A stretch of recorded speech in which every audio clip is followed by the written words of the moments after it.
দেখতেই পাচ্ছেন আসসালামু আলাইকুম, আপনারা কেমন আছেন? ভালো আছেন? বিশেষের আটা ভিডিও নিয়ে আসলাম, দেখেন। আসসালামু আলাইকুম। স্ক্রিনে দেখতে পাচ্ছেন বাংলাদেশের জনপ্রিয় চলচ্চিত্র নায়িকা অপু বিশ্বাস দিদিকে। দেখতেই পাচ্ছেন তার দিদির সাথে আমি একটা অ্যাওয়ার্ড শোতে নিজের চমৎকার ট্রান্সফরমেশন করে রীতিমতো সবাইকে টাক লাগিয়ে দিয়েছেন অপু বিশ্বাস। মাত্র অল্প কয়েক মাসের ব্যবধানে ওজন কমিয়ে ফেলেছেন। কিছুদিন আগের ছবির সাথে বর্তমান অপু বিশ্বাসের বেশ পার্থক্য। শরীর এখন অনেকটাই ফিট অপু বিশ্বাসের। এর মধ্য দিয়ে আবারও কাজে ফিরে আরো একবার ইতিহাস করতে যাচ্ছেন চিত্রনায়িকা অপু বিশ্বাস। যেভাবে হোক নিজেকে ভিন্নভাবে উপস্থাপন করার চেষ্টা করছেন অপু বিশ্বাস।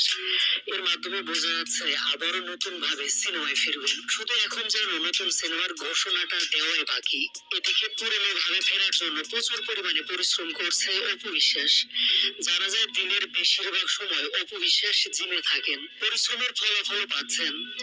এদিকে নিজেকে ফিট করার পর গতকাল রাতে একটি অ্যাওয়ার্ড অনুষ্ঠানে হাজির হয়েছিলেন অপু বিশ্বাস। সেখানে কালো রঙের পোশাকে অপুকে দেখতে চমৎকার লাগছিল।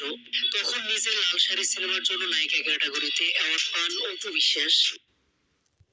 দেখেন যে অফিসের থামের পর ইয়ার পাইছে, পুরস্কার পাইছে। বুবলির বক্তরা তো অফিসের কত কিছু কয়, যে একটা পুরস্কার পাইছে, খুব সুন্দর লাগতেছে অফিসের এটা পাইছে।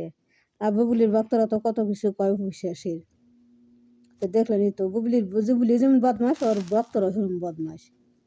অফিসের নানান ধরনের কথা কয়, দেখলেন। অফিসের আমার কাছে খুব ভালো লাগে, পছন্দ হয়, আবার দেখতে খুব ভালো লাগে। দেখছে কত সুন্দর এসে। দেখছেন। আমার মোবাইলে বেশি দেখা যায় না, ভালো মতো পরিষ্কার ক্যামেরা বাল্লা। দেখলেন তো বিশেষ কত সুন্দর লাগতেছে। তা আমার ভিডিওটা আপনারা দেখেন, লাইক করেন, কমেন্ট করেন, শেয়ার করেন। আসসালামু আলাইকুম।